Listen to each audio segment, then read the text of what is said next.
아동학대 근절을 위해서는 국가와 지역사회가 모두 나서서 노력하는 것이 필요한데요. 그러기 위해선 공공기관에 근무하는 분들의 주도적인 역할이 아주 중요하겠죠.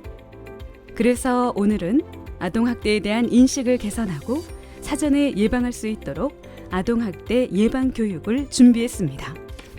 아동복지법 개정에 따라 2019년부터 공공부문에 아동학대 예방 의무 교육이 실시되었는데요. 국가기관과 지방자치단체의 장, 공공기관 및 공공단체의 장은 아동학대 예방 교육을 연 1회 1시간 이상 받아야 합니다. 아동은 만 18세 미만을 가리키는데요. 아동복지법에 따르면 아동학대란 보호자를 포함한 성인이 아동의 건강 또는 복지를 해치거나 정상적 발달을 저해할 수 있는 신체적, 정신적, 성적 폭력이나 가혹 행위를 하는 것과 아동의 보호자가 아동을 유기하거나 방임하는 것을 말합니다.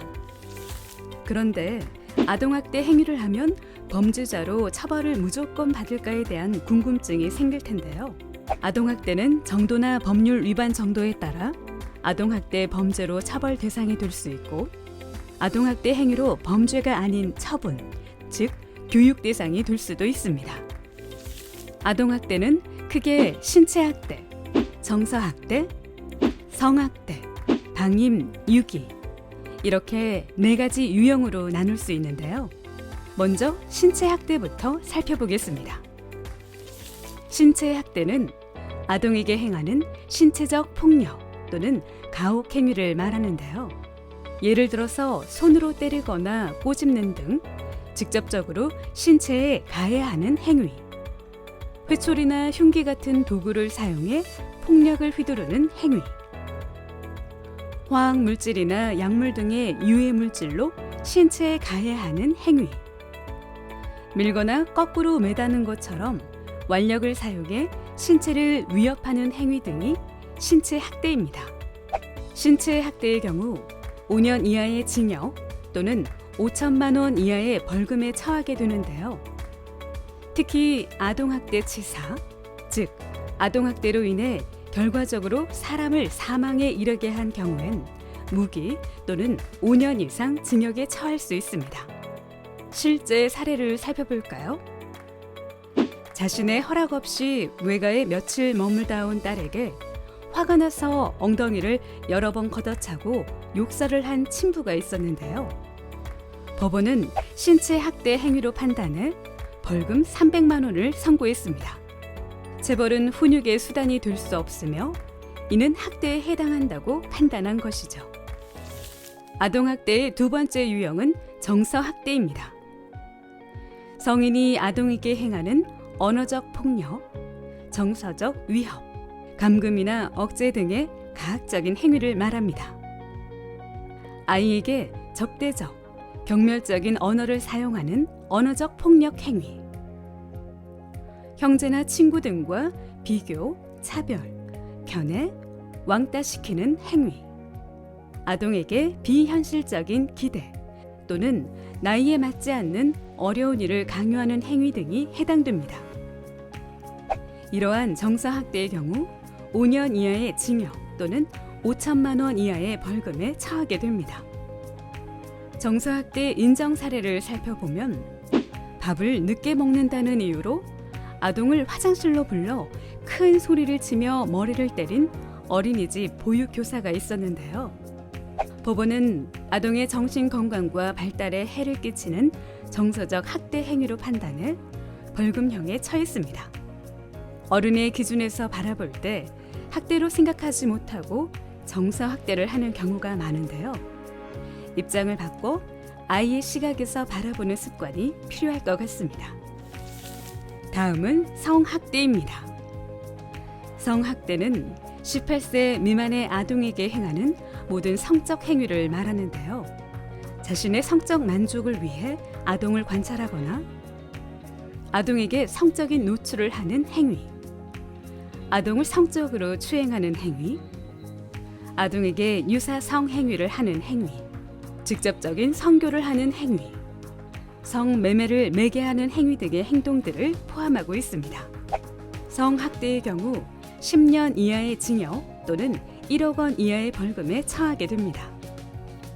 실제로 1년간 11살의 친딸을 강제로 성폭행과 추행한 50대 친부는 20년간 위치 추적 전자장치 부착과 징역 15년을 선고받았는데요.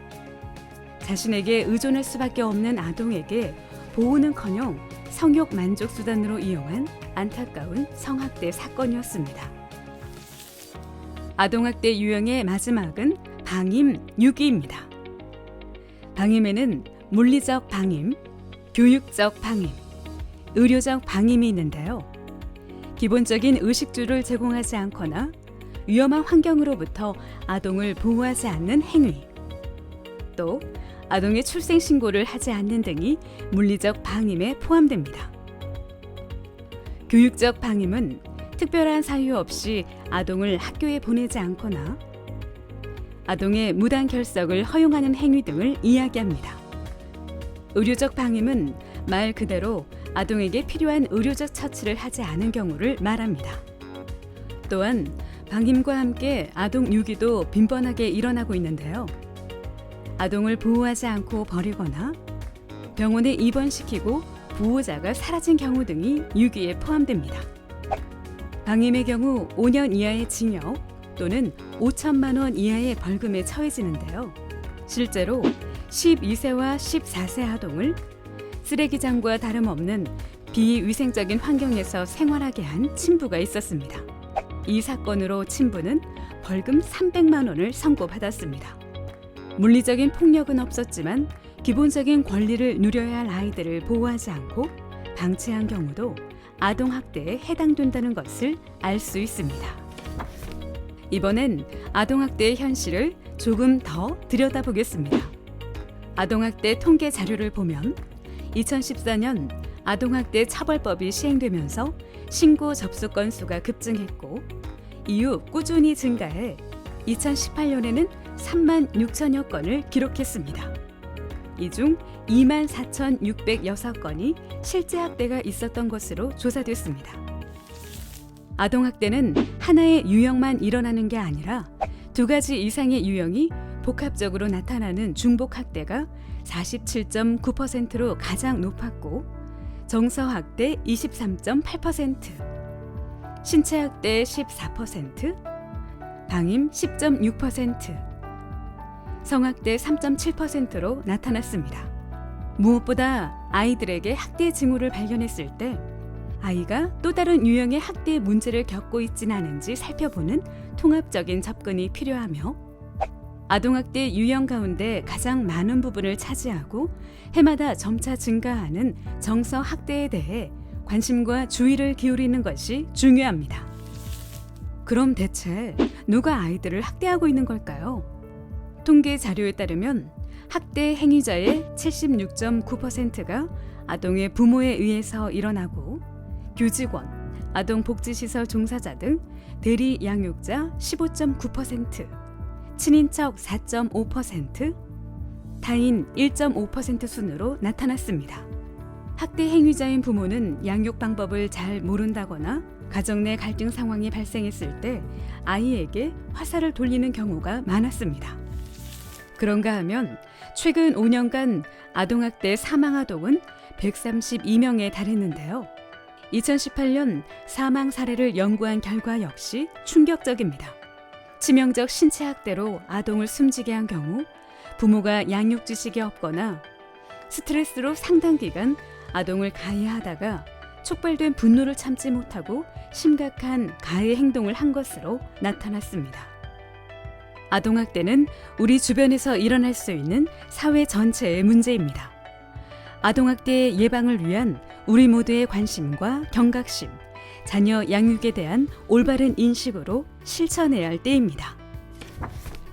아동학대의 대부분이 가정 내에서 이루어지기 때문에 주변에서 세심한 관심을 갖지 않으면 발견하기 어려운데요.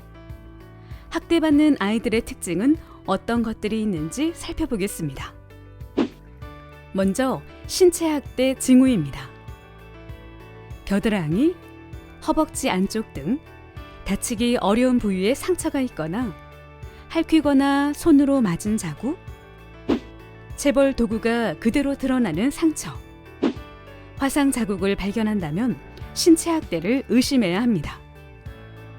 특히 뜨거운 물이나 다리미 자국 등 대부분의 화상 자국은 아동 학대와 연관될 가능성이 높기 때문에 주의 깊게 관찰해야 합니다. 신체 학대 징후를 발견했다면 상처에 대한 보호자의 설명이 상처와 일치하는지 반드시 확인해야 합니다. 다음은 정서학대 징후입니다. 아동이 집에 가는 것을 거부하는 것, 혹은 심하게 우울해하거나 욕설처럼 좋지 못한 언행을 사용하는 경우에는 보호자로부터 폭언이나 모욕, 감금이나 심각한 비교 등의 정서 학대를 받고 있을 가능성을 생각해 봐야 합니다.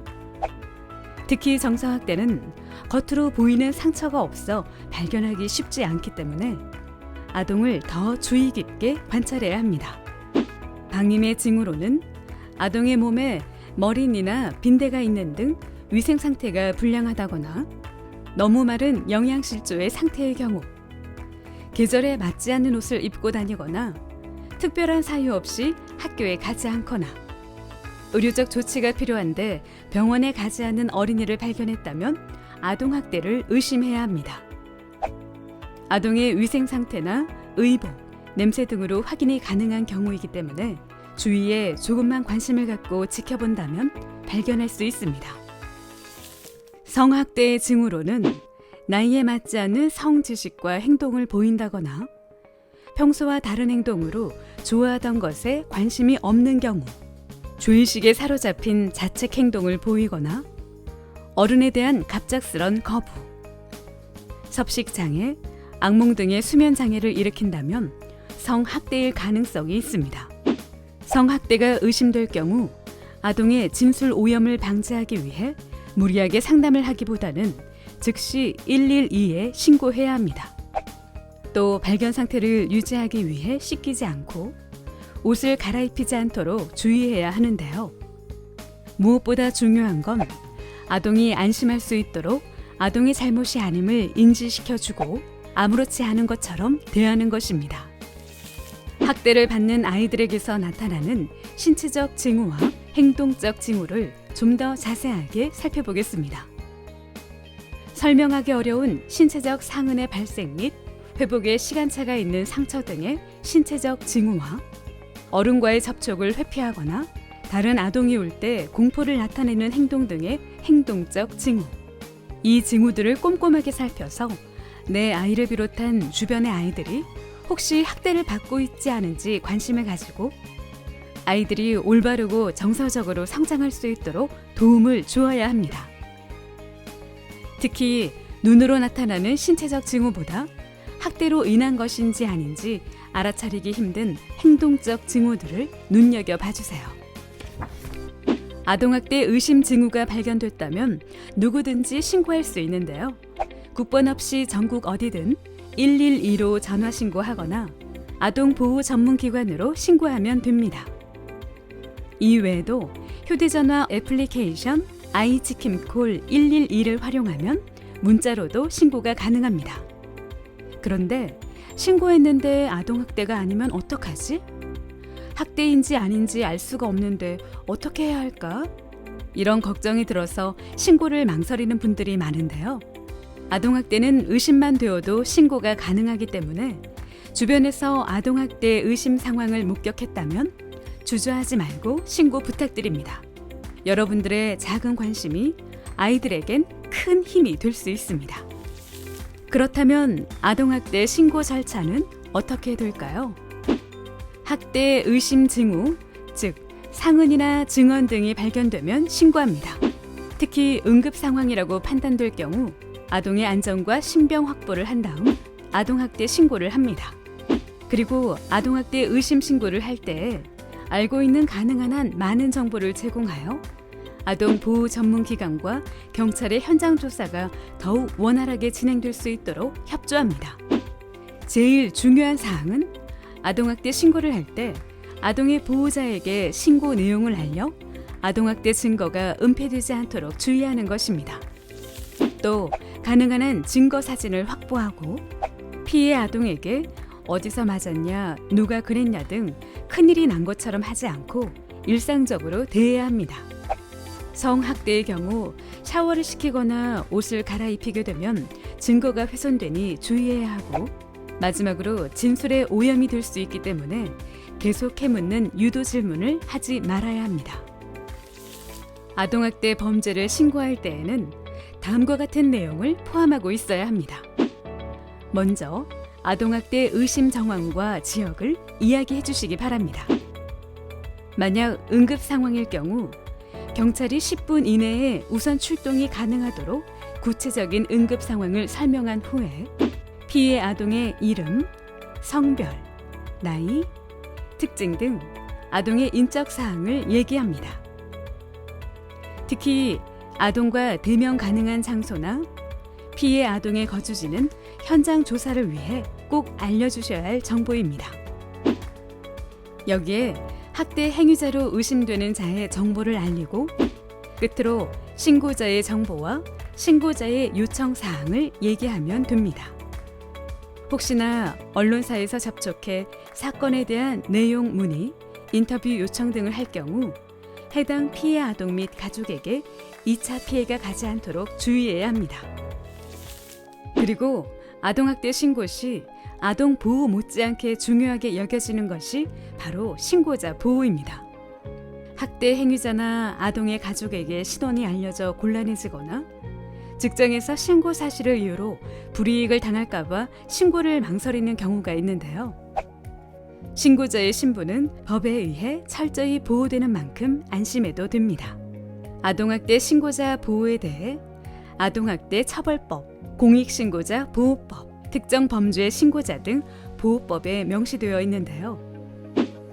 신고자의 인적 사항 또는 신고자임을 알 수 있는 사실을 다른 사람에게 알릴 경우엔 3년 이하의 징역이나 3천만 원 이하의 벌금에 처할 수 있고요. 신고를 이유로 신고자에게 파면, 해임, 해고 등의 불이익을 줄 경우 2년 이하의 징역 또는 2천만 원 이하의 벌금을 받게 됩니다. 이뿐만 아니라 수사기관은 신고한 자의 인적 사항을 기재하지 않고 조사할 수 있으며 신고자가 보복을 당할 우려가 있는 경우에는 경찰과 국민위원회를 통해 신변 보호를 신청하여 신변 안전 조치를 받을 수도 있습니다. 앞서 잠깐 얘기가 나왔던 아이 지킴콜 112 앱에 대해 소개하며 교육을 마치겠습니다. 범죄 신고 전화 112로 바로 전화를 하는 것도 좋지만 전화가 부담스러울 경우 이 어플을 이용해서 신고하면 됩니다. 아이 지킴콜 112는 아동학대 목격자분들이 보다 쉽게 신고를 할 수 있도록 보건복지부와 중앙아동보호전문기관에서 함께 만든 애플리케이션인데요. 신고 기능은 물론이고 아동학대 유형과 아동학대 관련 법령, 아동학대 징후를 확인하는 체크리스트 등의 다양한 자료가 담겨 있으니 꼭 한 번씩 이용해 보셨으면 합니다. 다음은 전문가를 통해 우리 아이의 행복한 미래를 위해 부모가 자녀를 어떻게 훈육해야 하는지 이야기 나눠보겠습니다. 훈육과 학대 사이, 우리 아이의 미래 함께 시청하시죠. 아이를 키우는 일은 하나의 우주를 키우는 일과도 같지만 그 기본은 그렇게 특별한 일은 아닙니다. 옹알이에 화답하고 우는 아이를 달래는 등 일상적인 과정을 통해 아이는 적절한 돌봄과 자극을 경험하며 자라게 됩니다. 어린 시절 어떤 보살핌을 받고 어떤 감정을 느꼈는지의 여부는 결국 성인이 되었을 때의 정체성을 결정하는 중요한 바탕이 됩니다. 그러나 영유아기를 포함해 어린 시절에 따뜻한 돌봄이 아닌 학대가 가해졌다면 그 아이에게 주어진 미래는 우리가 상상하는 것보다 더 끔찍할지도 모릅니다. 먼 이야기가 아닙니다. 바로 우리의 이야기입니다. 여기 아이가 있습니다. 그리고 부모가 있습니다. 아이와 부모는 가정이라는 울타리 안에서 서로 돌봄을 주고받지만 그 과정이 평온한 것만은 아닙니다. 지금 엄마 화나게 할래 자꾸? 우리는 평범한 아이와 부모의 일상 속에서 그 이야기를 시작해보고자 합니다.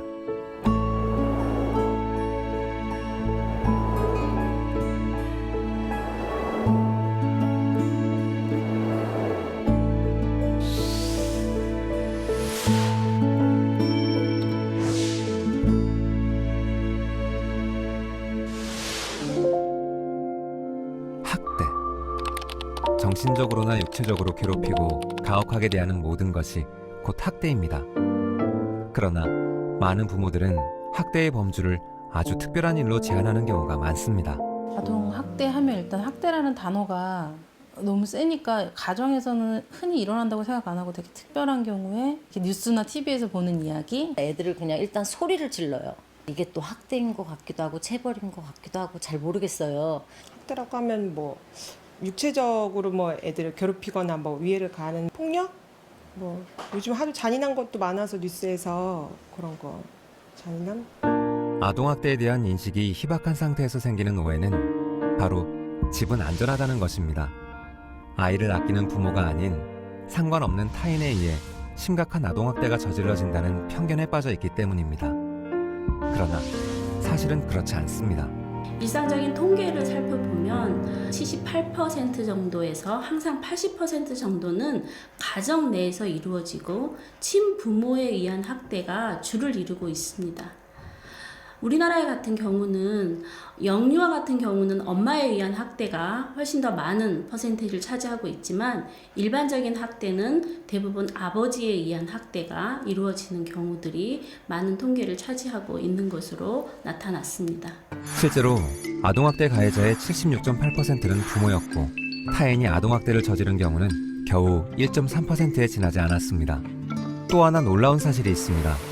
아동학대 가해자의 76.8%를 차지한 부모 중 친부모 가해자는 무려 55.8%에 달합니다. 어떻게 해서 이런 일이 벌어지게 되는 것일까요? 왜 이렇게 친부모가 아동학대 가해자가 많이 되는 것인가를 곰곰이 생각을 해보면 바로 본인들은 그게 사랑의 매라고 착각을 하는 것 같습니다. 친부모가 자기 자식을 잘못되게 하려고 하는 사람은 없잖아요. 그러니까 나름 자기는 이 방식이 옳다고 생각하시는 것 같습니다. 본인들은 양육을 자기 나름대로는 잘 하려고 키우는 과정 속에서 벌어지는 거다라는 것이 어떻게 보면 더 우리가 심각하게 생각을 하고 이 아동학대를 바라봐야 한다. 부모가 자녀를 사랑하는 것은 너무나 당연한데 아이가 뭘 상처받고 뭘 힘들어하고 뭘 필요로 하는지를 잘 알지 못하시는 것. 그리고 부모 마음이 여유가 없고 부모가 바라는 것만 쳐다보고 있고 걱정하고 있고 염려하고 있는 거. 그게 아주 큰 문제인 것 같아요. 학대와 올바른 훈육 사이 그 경계를 고민하며 힘들어하는 엄마들이 모였습니다. 명확한 육아 나침반을 만들어가는 양육의 정석. 짧지만 분명한 답이 있습니다. 요즘 애들이 버릇없다 이런 얘기를 너무 많이 하시니까 어떻게 해야 될지를 모르겠더라고요. 예전에는 체벌 문화가 워낙에 있었고 다들 그렇게 많이 맞고 부모님들한테도 많이 맞고 그렇게 자라왔는데 그렇다고 문제가 있는 건 또 아니잖아요. 그래서 없다고 착각하는 거죠. 아 그런가요? 근데 이제 엄마가 들을 준비가 아니고 먼저 매부터 들거나 먼저 소리부터 지르게 되면 아이들은 도망가기 바쁘고 이 상황을 위기를 모면해야겠다는 생각부터 먼저 하게 됩니다. 그러면은 정상적인 뇌가 작동하는 게 아니라 이 동물적인 본능의 뇌가 먼저 작동을 하기 때문에 도망가려고 그러고 위기 모면하려고 무슨 행동을 하냐면 이상한 거짓말을 하게 돼요. 아이들은 위협감을 느낄 때는 거짓말을 먼저 하기 때문에 체벌을 정말 많이 당한 애들이요. 정말 거짓말을 많이 합니다. 일단 안 맞아야 되고 일단 물리적 고통을 당하지 않기 위해서 그 순간을 일단은 벗어나려고 보니까 한 10분 후, 1시간 후면 드러날 거짓말을 해요. 문제지 10장 안 풀었는데 한 장밖에 안 풀었는데 다 풀었다고 하고 엄마가 늘 10장 안 풀으면 늘 매를 들었거든.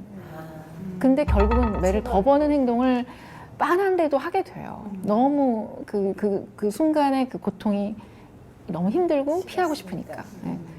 무조건 도망간다거나 막 먼저 울어서 자기가 이렇게 더 힘들다는 걸 막 과하게 보여주기 위해서 막 기절을 한다거나 그거를 가짜로 이제 경계하는 척을 한다거나 이제 그런 약간의 그거를 전환장애라고 하는데 네, 전문 용어 얘기해서 죄송한데 전환 약간 뭐 어디 엄마 나 여기 마비가 된 것 같아 뭐라든지 실제로 마비가 되기도 하고요. 머리가 아프고 배가 아프고 어쨌거나 그 아이들을 그렇게 윽박지를 때는 상당히 그런 어떤 이상한 식으로 아이들이 그 위기를 모면하려는 태도들이 자꾸 반복이 될 수 있다라는 거를 생각을 하시는 게 좋을 것 같습니다. 매우 우울하거나 위축된 아이로 자랄 수도 있고 매우 자신감이 없고 또 체벌을 피하기 위해서 폭력을 피하기 위해서 거짓말이 일상화되는 그런 그래서 리플리 증후군이라 그래서 자기가 어떤 벌을 면하기 위해서 그런 당장에 올 어떤 뭐라 그러죠? 폭력을 피하기 위해서 그냥 거짓말을 달고 사는 사람들이 있어요.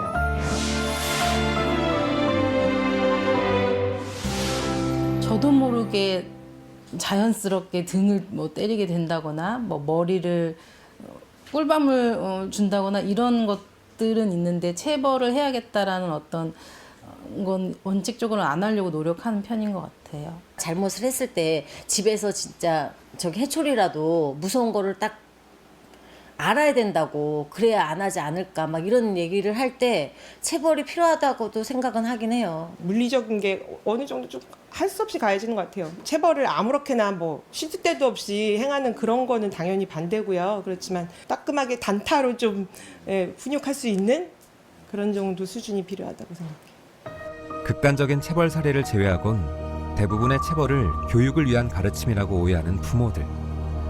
그로 인해 한국 사회의 가정은 일상적인 학대가 벌어지는 공간이 되고 있습니다.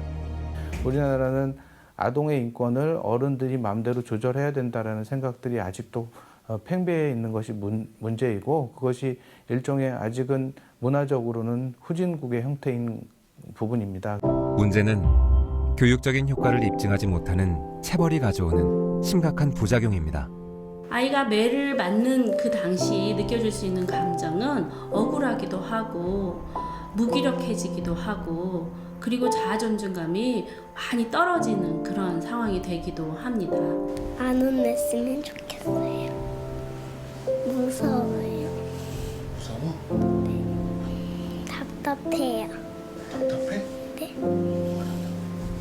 빨리 끝내버리고 싶은 마음이 계속 답답해요. 손으로 엉덩이를 퍽 때를 그냥 때리지 않았으면 좋겠고 그냥 하지 마 이랬으면 좋겠어. 그냥 예쁜 걸로. 아이들은 체벌을 자신의 잘못에 대한 부모의 정당한 행동이라고 생각하지 않습니다.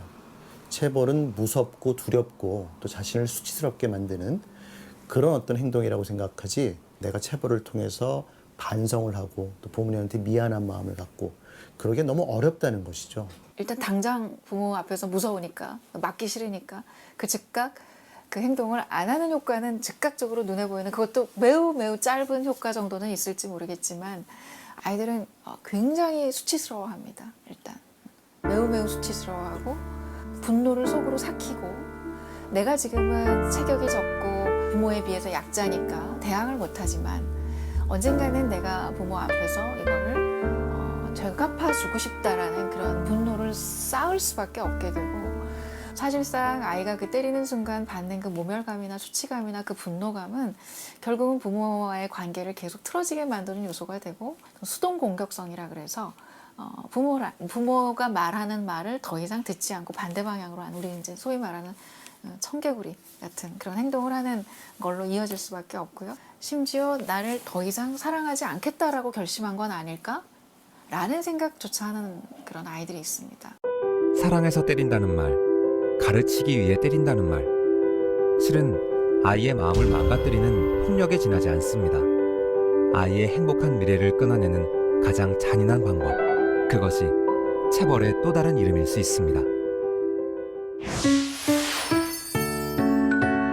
근데 요즘 그렇게 통제를 바로바로 안 하면 오히려 어른들은 엄마를 더 이제 질타하고 애를 저렇게 그러니까 요즘 주변에서 욕을 하는 것 같아서 시선이 극단적인 두 가지 언어가 다 극단 있는 같은 것 데서. 같아요. 학대라는 용어를 쓰면서 또 어떤 곳에서는 맘충이라는 말도 쓰고 뭐 과잉보호라는 말도 쓰면서 아이를 너무 방임한다, 냅둔다, 교육시키지 않는다 이러면서 특히 어른들은 왜 애한테 휘둘리냐고, 쟤를 왜 저렇게 놔두냐고 이러니까 오히려 엄마들도 되게 공공장소감이 예민하게 아이들한테 이제 체벌이나 이런 것들을 더 하게 되는 것 같더라고요. 정말 중요한 말씀이세요.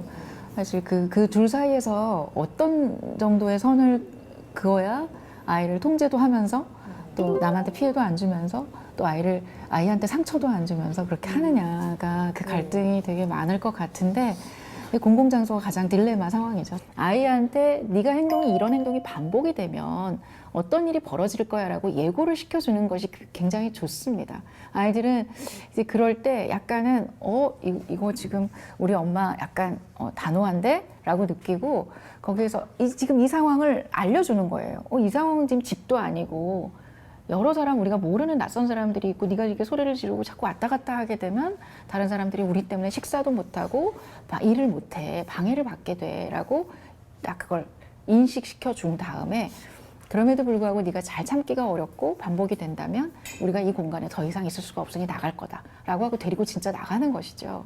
근데 부모가 화를 내는 목소리가 더 커서는 안 되겠죠. 체벌을 하거나 그런 것들도 매우 그건 좋지 않고 소리를 지르는 것도 더욱더 좋지 않고 지금 이 상황을 인식시켜주고 예고를 시켜준다. 그리고 정말로 계속 반복이 될 경우에는 약속을 지켜서 그 상황으로부터 벗어난다. 함께 데리고 나간다. 그렇게 세 단계를. 멈춰질까요?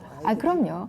나오면요 아이들은 또 덜합니다. 왜냐하면 엄마랑 단둘이 있잖아요. 이제 그러면 또 덜해요. 애들이 공공장소에서는 엄마가 나를 단호하게 못할 것이다라는 약간의 생각 때문에 더 막 이제 막 더 산만하게 하고 더 좀 말을 안 듣는 경향들이 있고 약간 그 상황을 이용하는 것도 애들의 마음속에는 조금 있기 때문에 또 데리고 나와서 단호하게 하면 또 의외로 애들이 괜찮아져요. 애는 오히려 엄마가 단호하고 평정심을 잃지 않고 조곤조곤 말하는 모습을 보면서 더 애가 딱 그렇게 좀 정신을 더 차리게 된다 그럴까요? 더 엄격함을 느끼고 더 행동을 조절을 하게 되거든요. 그게 바로 전두엽의 기능을 대신해주는 역할입니다. 네.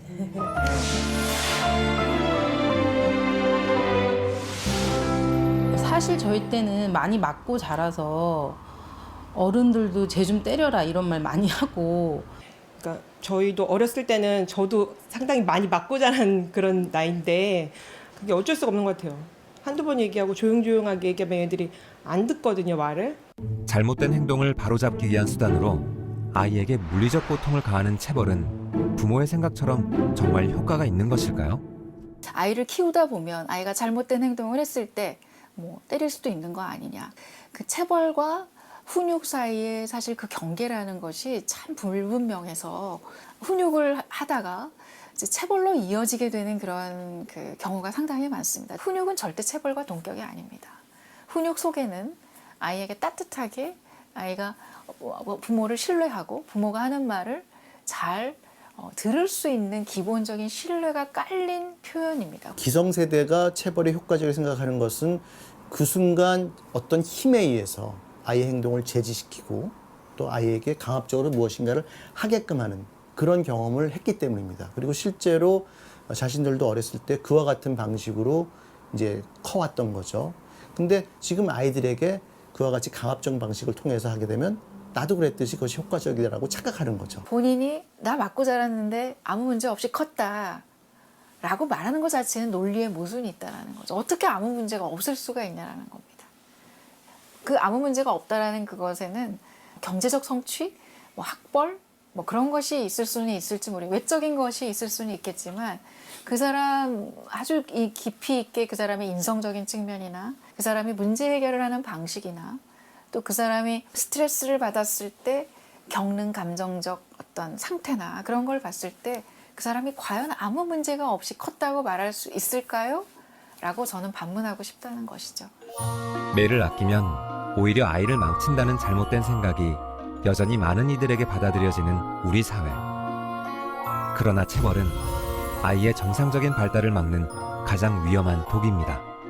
체벌을 했을 때 잠깐은 엄청 효과가 좋지요. 잠깐 엄청 효과가 좋은데 아이를 잠깐만 볼 건 아니잖아요. 잠깐만 부모할 게 아니잖아요. 길게 보면 그 체벌한 경험을 통해서 무섭고 두렵고 이해되지 않고 부모에 대한 관계가 깨어지고 정서적인 문제가 생기는 건 잃는 것이 훨씬 더 커요.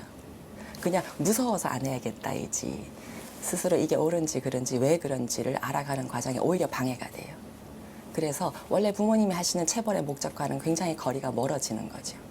지난 2017년 후지와라 다케오 도쿄 의과 치과대학 교수와 가와치 이치로 미국 하버드 대학 교수팀은 버릇을 들이기 위해 잘못을 저지른 유아의 엉덩이를 때리는 체벌은 이후 아이가 약속을 지키지 않는 등 문제 행동으로 이어지는 경향이 있다고 밝혔습니다. 이는 체벌이 문제 행동으로 이어질 가능성을 보여주는 유의미한 연구 결과로 주목받았습니다. 어린 시절부터 학대를 받아온 아이들은 부정적인 자아성과 무력감을 가지게 됩니다. 내가 제일 사랑을 받아야 되는 부모에게서 학대를 받은 아이들이기 때문에 나는 어떻게 해도 사랑받을 수 없는 존재, 그리고 혼나 마땅한 존재라는 나쁜 아이라는 생각을 가지게 되어서 성인기가 된 다음에도 다른 사람하고 신뢰롭고 사랑을 주고받는 관계를 맺기가 쉽지 않고요. 그러한 상황에서 내가 어떻게 해도 벗어날 수 없다는 무력감을 많이 경험해 왔기 때문에 성인기가 된 다음에도 실제로 자기가 자존감 높게 자신감 있게 어떤 일을 해나가기 어렵게 됩니다. 그러니까 이게 학대가 되게 중요한 쟁점이 되는 이유는 학대 행동이 대물림이 됩니다. 아이를 양육하면서 크고 작은 스트레스가 있을 수밖에 없는데 소위 양육 레퍼토리가 학습이 되어 있지 않기 때문에 아이를 잘 키우고 싶고 아이를 사랑하는 마음이 많음에도 불구하고 이 아이의 문제 행동에 본인이 어떻게 대처해야 하는지를 알 수 없게 되고요. 결과적으로는 가장 익숙한 방법인 학대를 선택하게 될 가능성이 높아집니다.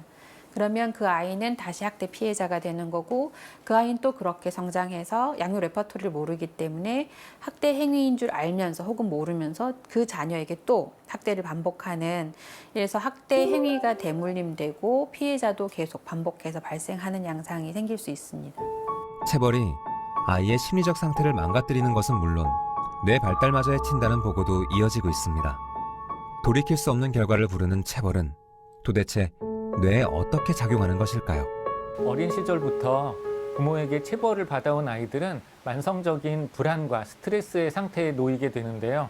그런 상황에서는 아이들의 뇌나 감정 조절 발달에 안 좋은 영향이 생기게 됩니다. 감정을 조절하는 세로토닌 체계 이상으로 우울감이나 충동성, 공격성 등의 문제가 생겨서 이렇게 학대받은 어린이들이 청소년기나 성인기까지 여러 가지 심리적인 문제로 고통받는 경우가 생깁니다. 각종 불안, 우울, 그리고 여러 가지 신체적인 증상들을 일으키게 됩니다. 체벌이 아이의 뇌 발달을 저해한다는 연구 결과는 오래전부터 많이 보고되어 왔습니다. 체벌을 했을 때 아이들의 뇌는 긍정적인 호르몬보다는 이제 부정적인 호르몬, 안 좋은 쪽으로 뇌가 성장하게 하는 그런 부정적인 호르몬들이 많이 나옵니다. 전두엽을 예를 들면 전두엽의 기능은 우리가 계획을 세우고 이성적인 추론을 하고 충동을 조절하고 억제하고 정서적인 부분에서 일어나는 여러 가지 동요들을 이렇게 관장하는 그런 역할을 하거든요. 근데 그 전두엽의 기능이 일단은 매우 줄어들게 됩니다. 그러면 아이가 굉장히 충동적인 아이가 되겠죠. 충동적이고 산만하고 부산하고 작은 자극에도 쉽게 휩쓸리고 계획 전혀 못 세우고 마치 그냥 아이가 생각 없이 행동하는 아이. ADHD라는 주의력 결핍 과잉 행동장애라는 그런 소아정신과 질환에 대한 말씀 아마 많이 들어보셨을 거예요. 근데 그 ADHD의 문제가 가장 이 전두엽 기능이 약한 아이들이 ADHD가 생길 확률이 높습니다. 우리의 뇌는 그 인간에서 가장 발달한 대뇌 피질 영역이라고 그래서 고유한 인간의 그런 기능을 하는 부분 외에도 동물들과 함께 공유하고 있는 그런 변연계라는 뇌의 영역이 있습니다. 변연계는 피질 아래 뇌 속에 자리 잡고 있는 피질 하 구조라고도 부르는데요. 이 변연계 영역에 속하는 편도, 해마, 띠랑 이런 곳은 감정을 인식하고 감정을 처리하고 감정을 조절해서 대뇌로 신호를 보내는 그런 정서 기능을 담당하는 영역인데요. 그 어린 시절의 그런 학대나 트라우마로 인해서 뇌의 변화를 연구한 연구에서는 정서를 인식하고 정서를 느끼고 그것을 전달하고 하는 그런 변연계의 기능조차도 변화가 일어나기 때문에 다른 사람에 대한 배려나 공감하는 능력이 약해지고 자기 중심적이 되면서 공격성이 강한 그런 경향을 보일 수가 있습니다. 아이에게 가해지는 체벌은 감정 조절에 문제를 일으키는 것은 물론 지능을 직접적으로 떨어뜨리는 무서운 결과를 가져오기도 합니다. 기억력을 관장하는 해마라는 영역이 있는데 그 해마가 기능을 조금 못하게 돼요. 해마 사이즈가 줄었다는 그런 연구 결과도 있습니다. 아동학대를 당한 아이의 뇌에서. 애가 그냥 분노, 우울만 생기는 거라고 생각을 하시는 실제로 지능이 떨어지게 됩니다. 지능이 떨어진다는 건 굉장히 무서운 이야기예요. 타고난 게 아니라 후천적으로. 부모가 어렸을 때 아이를 막 이렇게 제대로 돌보지 못하고 학대를 하게 됨으로써 아이의 인지 발달의 IQ 수준이 현격히 떨어지게 된다는 걸 생각한다면 체벌은 절대 해서는 안 되는 그런 부모의 태도다라고 마지막으로 강조를 하고 싶습니다. 너무 마음에 안 들어요. 네. 좀 좋게 이렇게 부드럽게 네. 저도 항상 평정심을 가지고 얘기를 하고 싶은데 네. 또 이제 상황에 따라서는 그렇게가 안 되는 경우가 많거든요. 뭐 빨리빨리 뭐 준비를 해야 된다든가 밥을 좀 빨리 먹었으면 좋겠다든가 뭐 정리를 빨리 좀 했으면 좋겠다든가 그런 경우가 있는데 애기들이 이제 한마디 하면 안 듣거든요. 네. 그래서 결국은 이제 소리를 지르게 되고 근데 엄마 입장에서는요, 막 욱하고 막 성질이 나잖아요. 그럴 때 이제 갑자기 아이한테 어떤 식으로 좀 들어가서 어떻게 대화를 풀어야 되며 이런 거를 좀 교수님이 팁을 좀 주실 수 있으세요? 네. 그러니까 애가 말이 안 통하다고 느끼는 순간들이 있잖아요. 막 계속 소리를 지르고 있다거나 계속 문을 발로 뭐 차고 있다거나 그럴 때 말을 제대로 못하고 씩씩거리던 게 그게 안정이 돼야 애가 말을 조리 있게 하게 되거든요. 그러면 엄마도 얘가 이래 해서 화가 났었구나 이해를 하게 되고 그러면서 서로 대화가 되는 거거든요. 그래서 제가 이제 이런 것들을 어머님들한테 김빼기 작전이라고 하는데요. 엄마가 평정심을 찾고 이 아이의 얘기를 들어줬을 때 그게 우리 왜 밥솥에서 막 퍽퍽퍽퍽 이게 막 포화 상태에 있을 때 이게 휘 하고 김 빠지잖아요. 그래야지 그 뜸을 들이게 되는 겁니다. 그러면서 이렇게 뇌가 안정화가 돼야 아이도 말을 이제 제대로 하게 돼요. 자꾸 생각하게 하고 들어보게 되고 마음을 이해해주고 시간이 오래 걸리지만 대화를 하셔야 됩니다. 네. 단시간에 해결하려고 하는 게 나중에는 더 큰 문제를 일으키게 되기 때문에 잠깐 시간이 좀 걸리더라도 우리가 대화를 하자라고 제가 늘 말씀드리는 이유가 바로 거기에 있습니다. 네.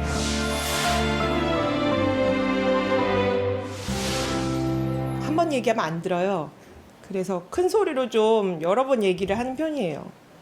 목소리가 점점 커지는 것 같아요. 좀 큰 소리로 뭐 하자고 이렇게 얘기하면은 그때서야 이제 조금 움직이는 편이에요. 이게 무력이나 강압적으로 너가 엄마 말을 들어야 된다는 어떤 강압으로 누르고 나면 아이의 표정을 보고 아직 굉장히 억울하구나 이런 생각할 때 많이 있고 내 말투나 이런 것들이 지금 되게 강압적이었구나라는 생각도 하고 막 이렇게 때리거나 이러진 않는데 소리를 질러서 애들이 엄마 목소리를 들으면은 그 키 소리에 맞게 애들이 놀랄 때도 있고 그 얌전히 말을 들을 때도 있고 이런 것 같아요. 일단은 엄마 입장에서 그냥 소리만 먼저 나오는 게 이게 제일 걱정이지만 그런 식으로 훈육하는 것 같아요. 직접적인 체벌만이 아이들을 다치게 만드는 것은 아닙니다. 훈육을 명분으로 부모가 아이에게 큰 소리로 윽박지르거나 혹은 무관심하게 반응하는 건 역시 아이들의 뇌와 마음을 멍들게 합니다. 소리 지르고 손가락질하는 거예요. 안 혼냈으면 좋겠어요. 큰 목소리요. 큰 목소리로. 화나고 쨍그러고 무서워요. 엄마가 화낼 땐 어떤 마음이 들어요? 슬픈 마음. 비언어적 폭력이라고 하면 일단은 그 위협적인 표정이나 아니면 전혀 반응을 해주지 않고 무관심하게 반응을 하거나 아니면 아이가 보내는 신호에 대해서 엄마가 오히려 지나치게 과도한 감정 반응을 보이는 것도 비언어적인 부정적 정서 반응일 수 있습니다. 즉 아이는 약간 짜증을 내는데 엄마가 분노 폭발을 한다던가 아이는 조금 슬퍼하고 있는데 엄마가 크게 울어버린다던가 이런 식으로 정서 반응을 너무 강하게 하는 것 역시도 아이에게는 적절한 감정 조절의 능력 발달을 방해할 수 있습니다. 신체 학대는 사실 멍이라는 거나 뭔가 상처가 있어서 그 상처들이 아물어지는 시기까지가 스스로 뭔가 내가 이런 부분이 있었구나 라고 생각할 수 있는데, 이 정서학대는 상처가 남지 않습니다. 즉 눈으로 보여지는 상처가 없고 마음으로 심리적으로 상처를 받기 때문에 이 정서학대는 훨씬 더 무겁고 무섭게 아이들에게 영향을 미칠 수 있습니다. 아이를 향한 직접적인 학대가 아니라고 생각하는 부부싸움 역시 아이에게는 정신적인 상흔을 남기는 학대가 될 수 있습니다. 실제로 많은 부모들이 부부싸움 앞에서 불안함을 보이는 자녀들과 마주하게 됩니다. 돈 문제라든가 일적인 문제로 이렇게 가정사이 이렇게 대화를 나눌 때 큰 소리가 좀 많이 나잖아요. 워낙에 목소리가 좀 큰 편이라 대화를 나눠도 아이들이 가고 놀랄 때도 있어요. 엄마 아빠가 큰 소리를 내면 일단 겁을 먹었나 이렇게 울더라고요. 5살인 둘째 아이는 딸아이라서 그런지 아빠한테 아빠 시끄러워 이러면서 이렇게 귀를 막기도 하고 이래요. 부부싸움 과정에서 나오는 고성이나 폭력적인 행위를 목격한 자녀들은 놀랍게도 그 원인을 자신의 탓으로 돌리기도 합니다. 부부가 막 싸우고 집안 내 싸움이 많은 거, 가정폭력이 있는 거, 부모가 이혼하면 부모가 아무리 이유를 설명해 줘도 부모가 이혼하면 자기 때문에 부모가 이혼했다고 아이들은 생각하거든요. 부모님한테 전혀 기쁨을 못 드리는 아이구나. 난 뭘 해도 안 되는구나. 해도 안 될 거야. 그런 자기 가치, 자기 존재에 대해서 아이들이 부정적으로 생각하는 것이 자꾸 쌓여가요. 그것은 굉장히 해로운 일이죠. 더 큰 문제는 부부싸움이 자주 일어나는 가정의 경우 자녀에 대한 직접적인 정서학대도 그만큼 자주 일어날 수 있다는 것입니다. 그런데 언어학대를 비롯한 정서학대 역시 아이들의 정상적인 발달을 해친다는 주목할 만한 연구 결과가 있습니다. 보통 건강한 정상 대학생들, 그리고 어떻게 보면 가장 공부도 잘하고 뛰어나고 이런 친구들이 대상인 거죠.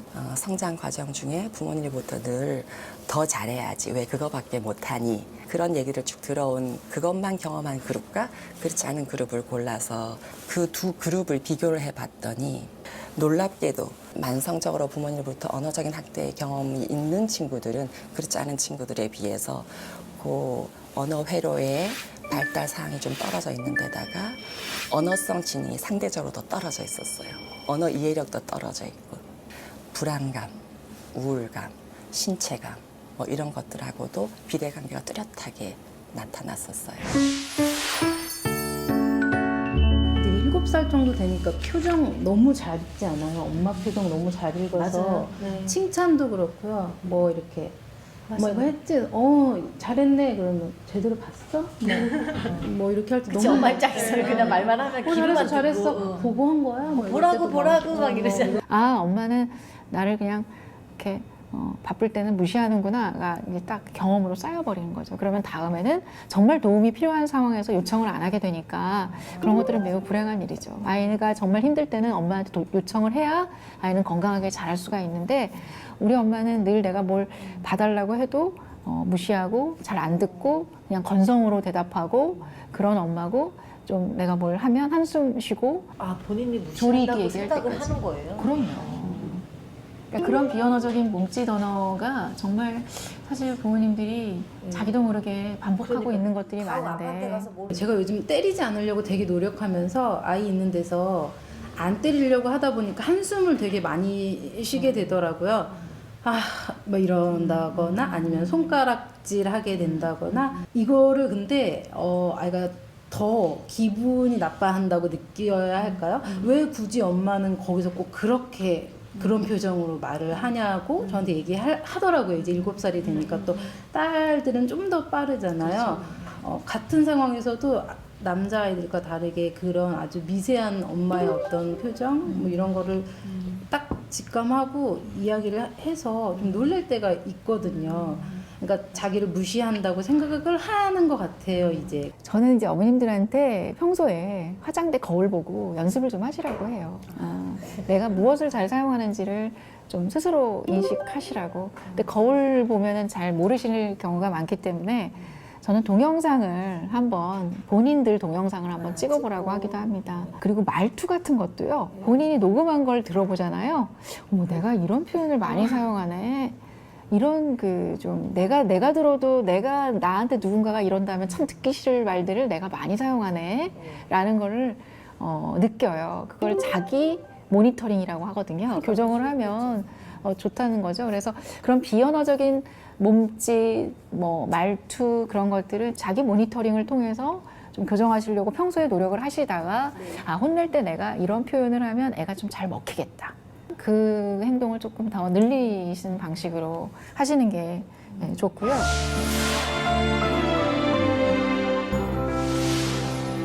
지난 2018년 여름 폭염 속 밀폐된 차 안에 4시간 동안 홀로 있다 숨진 아이의 사건이 세상을 떠들썩하게 만들었습니다. 그야말로 예상치 못한 사고. 안타깝게도 그러한 사고는 계속 이어지고 있습니다. 엄마가 금방 다녀오리라 생각하고 아이가 낮잠 자는 시간에 슈퍼마켓을 갔을 때 사실 금방 돌아올 수도 있습니다. 그렇지만 가다 보면 시장을 보는 시간도 늘어지고 또 누군가 만나게 돼서 얘기도 하게 되다 아이는 엄마가 없는 것을 발견하고 엄마를 기다리다 베란다에 가서 사실 베란다에서 떨어져서 사망하는 사건들도 종종 발견이 됩니다. 보호자가 아이를 돌보지 않고 그냥 내버려둔 데서 발생한 끔찍한 사고들. 물론 이 같은 방임이 모두 즉각적이고 위험한 사고로 이어지는 것은 아닙니다.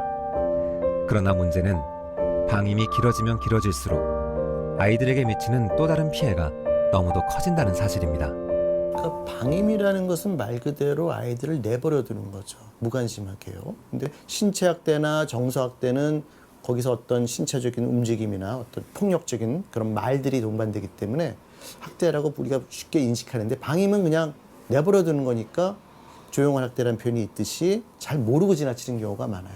방임을 계속 받게 되면 아이들의 성장 기회, 발달 기회를 놓치게 되는 거죠. 신체학대, 정서학대는 뇌에 부정적 자극이 가는 거죠.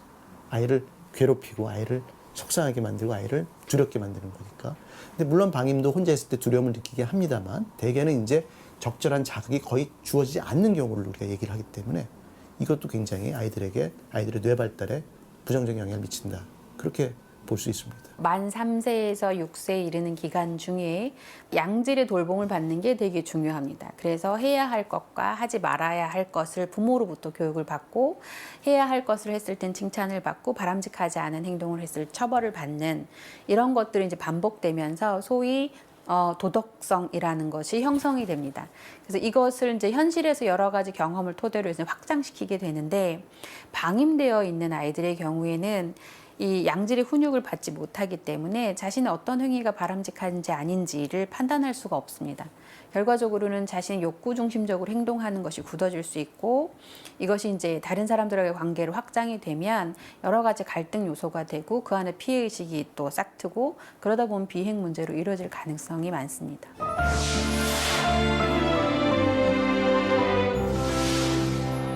많은 부모들이 묻습니다. 아동학대의 끝이 어디인지를. 사실 우리는 주변의 일상을 통해 답을 이미 확인하고 있습니다.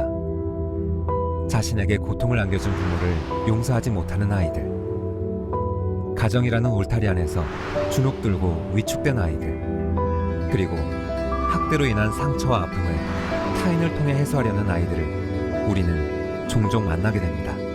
아동학대를 당한 아이가 자기가 피해자인데 학교에 가서 약한 아이들을 자꾸 때리는 그런 가해자, 학교폭력의 가해자가 되는 경우를 청소년기 이후에 굉장히 많이 봅니다. 그런 경우에 대부분은 이제 분노감입니다. 그리고 약한 아이들을 때리고 자기가 이렇게 군림함으로써 자기도 자기의 스트레스를 해소하는 그런 식으로 극복을 하려는 거예요. 자기는 나름대로 지금 서바이벌 하려고 애쓰는 거예요. 그런데 그런 방식이 얼마나 안 좋은 것이고 얼마나 해서는 용인돼서는 안 되는 것인지에 대한 감이 둔해요. 나 화났을 때 때리는 거 그거 있는 일 아니야? 우리 집에선 늘상 있는 일인데 라고 생각을 할 수가 있다는 거죠. 그러니까 범죄자가 될 수 있는 사이코패스나 그런 사회적 판단력이 매우 흐려지는 근기가 매우 약화되어서 그런 아이로 성장할 수 있다.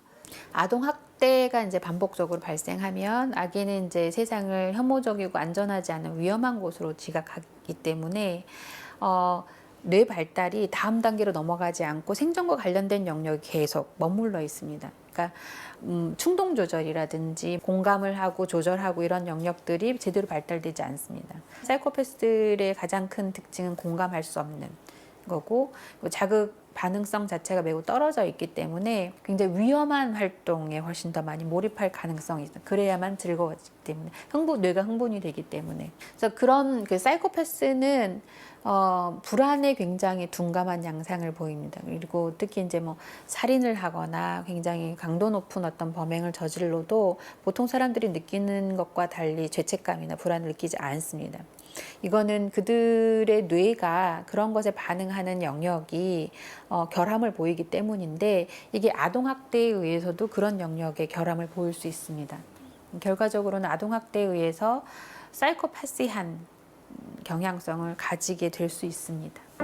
실제로 부모를 살해한 존속살해범 300명 중 90%가 아동학대 피해자였다는 충격적인 결과를 담은 미국 연방수사국 보고서가 발표된 바 있습니다. 어쩌면 부모의 학대가 저질러지는 순간은 곧 아이들의 부정적인 미래를 결정짓는 순간이라고 볼 수 있습니다. 되물림되는 아동학대의 잔인한 사슬을 끊어내는 것, 그것은 부모로 살고 있는 우리 모두에게 맡겨진 의무이자 책임입니다.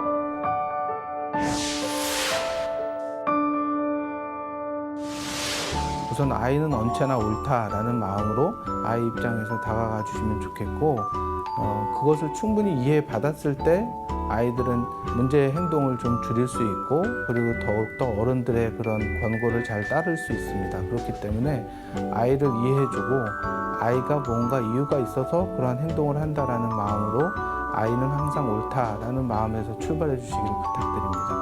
내가 어떤 식으로 아이를 훈육하는 게 좋을까? 그리고 이 훈육을 통해서 아이에게 무엇을 심어줄까? 그리고 아이는 어떻게 받아들일까? 그렇다면 이 훈육이라는 게요, 일방적인 가르침이나 일방적인 지적이 아니에요. 결국 훈육도 아이와의 대화의 과정을 거칩니다. 아이가 왜 그런 행동을 했는지 스스로 설명하게끔 하고 그것이 왜 잘못인지 스스로 생각하게끔 하는 것이 굉장히 중요하다.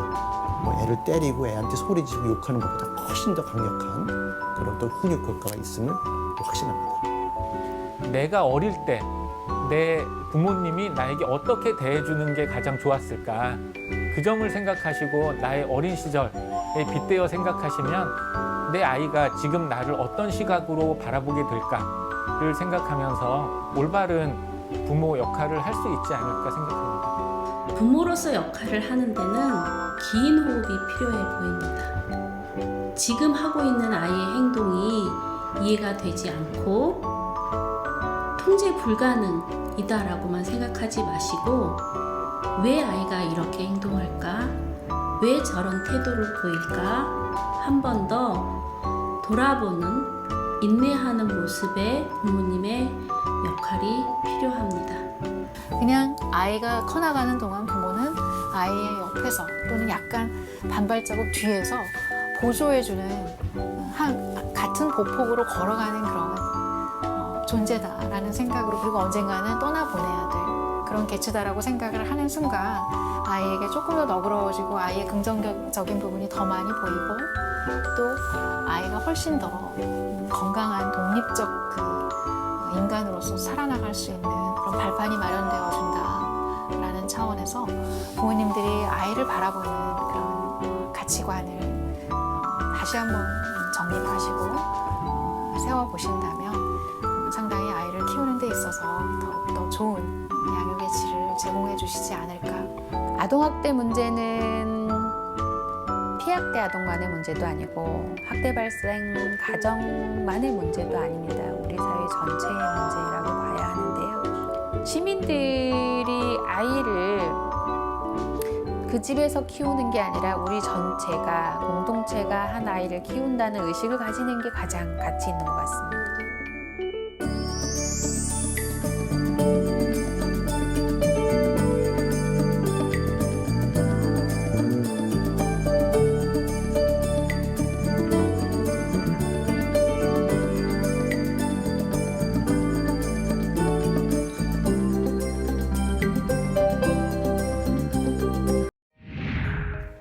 오늘 이렇게 우리 모두가 꼭 알아야 할 아동학대 예방 교육에 대해 알아봤는데요. 여러분의 따뜻한 관심과 적극적인 신고만이 우리 아이들을 아동학대로부터 구출해낼 수 있습니다. 미래의 주역인 아동들이 해맑게 웃을 수 있도록 지금 바로 행동해 주세요. 감사합니다.